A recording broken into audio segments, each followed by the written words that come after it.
오늘 영상의 대본은 제가 진작에 써놓았었는데 태풍 이야기 때문에 좀 미뤄두었다가 오늘에서야 영상으로 제작을 하게 되었습니다. 제가 여러분들에게 해드리는 이야기는 늘 말씀드리는 거지만 지극히 제 개인적인 생각입니다. 특히나 오늘 제가 여러분들에게 해드리는 이야기는 관계 법령을 토대로 해서 제 개인적인 생각을 이야기한다는 부분을 꼭 기억해 주시고요. 오늘 이야기 중에는 미국과 한국의 좀 복잡한 이민법에 대한 이야기가 있다는 점도 잘 아시고 봐주셨으면 좋겠습니다.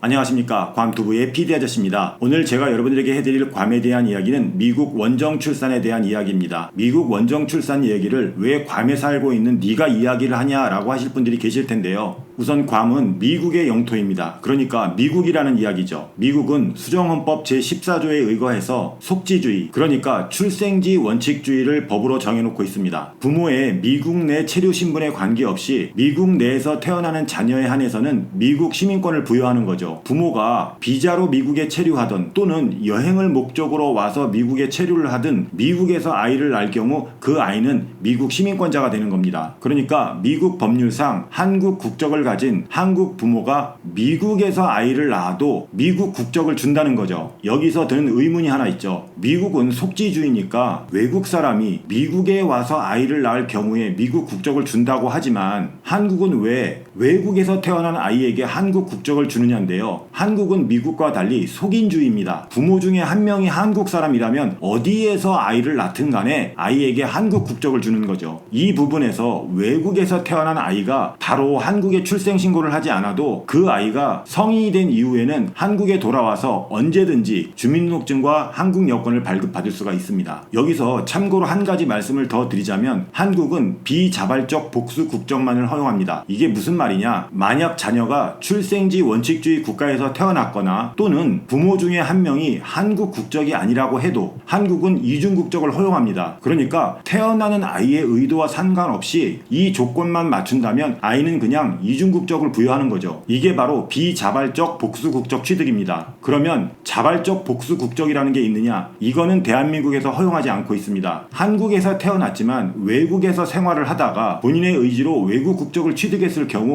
한국은 이중 국적 허용을 하지 않습니다. 그렇기 때문에 외국 국적을 취득하는 순간 한국 국적은 상실하게 되는 거죠. 그러니까 태어나면서부터 비자발적 복수 국적이 아닌 이상 그 이후에는 복수 국적을 취득할 수가 없습니다. 다만 이제는 법률이 바뀌어서 65세가 넘으면 정해진 행정 절차를 거쳐서 한국 국적을 다시 취득해서 이중 국적자가 될 수는 있습니다. 지금으로부터 한 10년 전만 해도요, 한국에서부터 괌으로 적지 않은 분들이 원정 출산을 하러 왔었습니다. 모 콘도의 경우는 한 계층 전체를 알선 업체가 렌트를 해서 산모들을 관리하면서 원정 출산을 도운 적이 있었어요. 그래서 해질 무렵에 그 콘도 주변에 가면 많은 산모들이 허리에 손을 얹고 산책하는 모습을 좀 볼 수가 있었습니다. 그때만큼은 아니지만 그래도 가끔은 그런 분들이 좀 보이기는 해요. 오늘 제가 갑자기 왜 영상으로 이 원정 출산에 대해서 이야기를 하느냐 하면요, 영상 대본이 밀리다 보니까 조금 지난 이야기이기는 한데요, 대한민국의 좀 유명한 개그우먼이 미국으로 출산을 가면서 동료 개그맨의 유튜브에 나와서 미국으로 출산을 하러 간다는 이야기를 했었나봐요. 그랬더니 이게 좀 이슈가 되면서 논란이 됐었죠. 제가 그 뉴스를 접하면서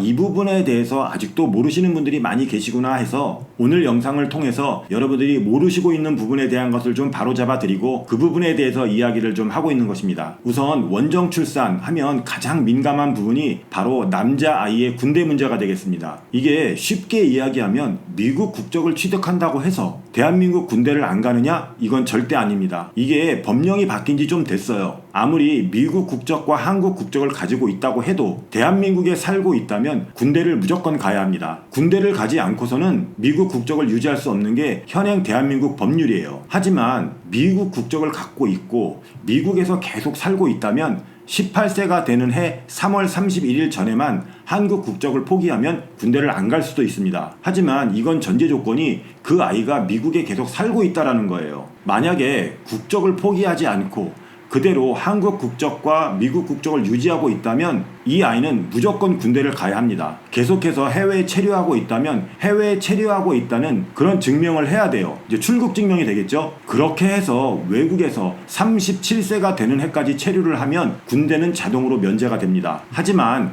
그 안에 만약에 한국으로 돌아와서 생활을 하고 일정 기간이 지난다면 출입국 관리소에서 병무청으로 연락이 가서 입영 통지서가 바로 날라오게 됩니다. 만약 미국에서 태어나서 미국 국적과 한국 국적을 가진 상태에서 한국에서 계속 거주를 했다고 해도 한국 국적을 포기하려면 일단 군대를 갔다 와야 한국 국적을 포기할 수가 있습니다. 그러니까 군대를 가지 않기 위해서 미국 국적을 유지한다? 이거는 불가능한 거죠. 또한 원정 출산을 하는 이유 중에 하나가 자녀를 외국인 학교에 보내기 위한 거였었어요. 그런데 이마저도 지금은 안 됩니다. 단순히 외국 국적을 갖고 있다고 해서 외국인 학교를 다닐 수 있는 건 아니에요. 거기에 따른 적당한 조건이 있고 그 조건을 분명히 서류로 확인을 시켜야 됩니다. 그러니까 원정 출산은 외국인 학교를 다니기 위한 방법도 이제는 될 수가 없는 거죠. 한국에서 공인들이 자녀들을 미국에서 출산하는 것에 대해서 이슈가 된 것은 어제 오늘 사실이 아닙니다. 여러분들이 모르셔서 그렇지 일반인들 뿐만 아니라 연예인들 그리고 대기업 오너나 임원들의 자녀들 하물며 정치인들 중에서도 자녀가 미국 국적을 갖고 있는 아이들이 굉장히 많습니다. 아무래도 다른 사람들에 비해서 경제적으로도 좀 여유가 있고 높은 지위에 있다 보니까 그만큼 여러 각도로 편법이든 합법이든 그런 방법을 알고 있으니까 더 이용하기가 쉬웠겠죠. 저에게는 아들이 하나 있습니다. 지금은 한국 국적이 없고 미국 국적만 가지고 있지만 사실 저도 아이가 군대에 갈 나이가 되니까 굉장히 고민이 많았었습니다. 초등학교를 졸업하고 이곳 괌에 와서 중고등학교를 다니다 보니까 일단 아이의 생각이 한국에서 자란 아이들과 많이 다를 수밖에 없습니다. 핑계같이 들리실 수도 있겠지만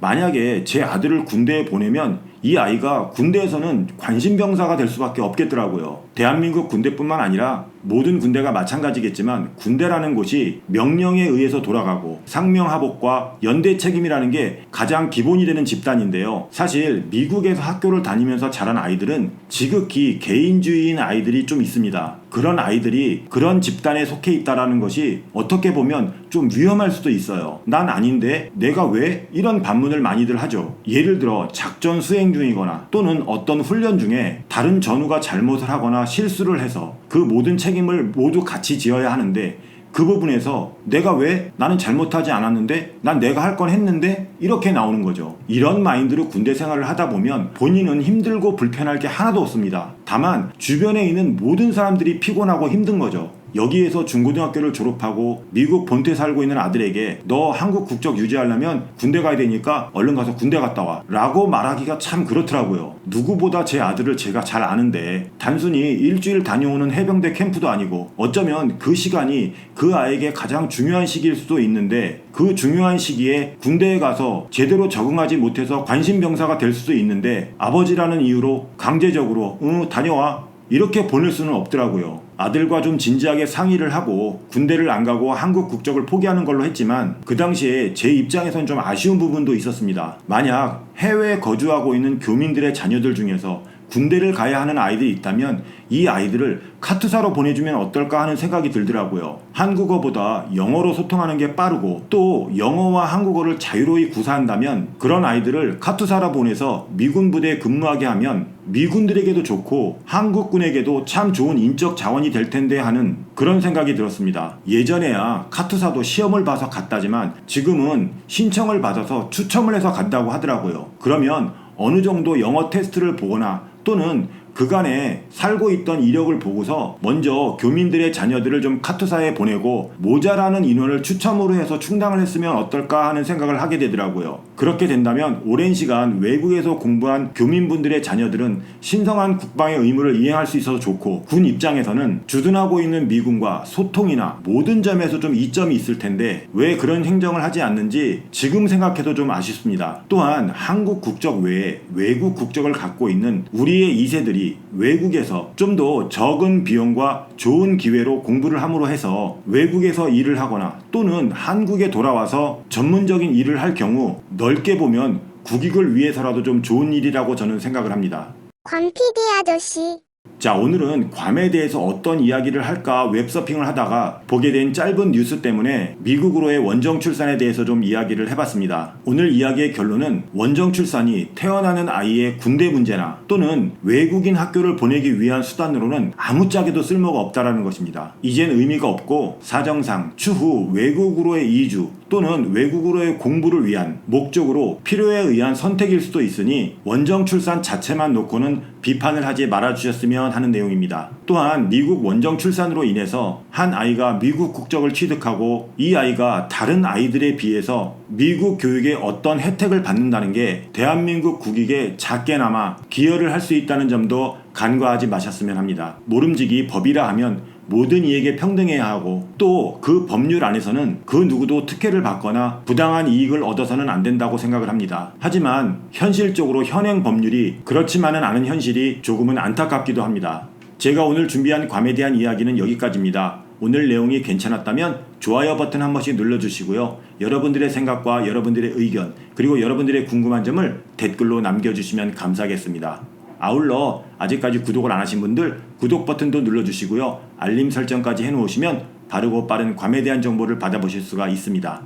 그럼 저는 다음 영상에서 또 다른 괌에 대한 유익한 이야기로 만나 뵙기로 하고요. 지금까지 괌에서 괌두부의 PD 아저씨였습니다. 감사합니다.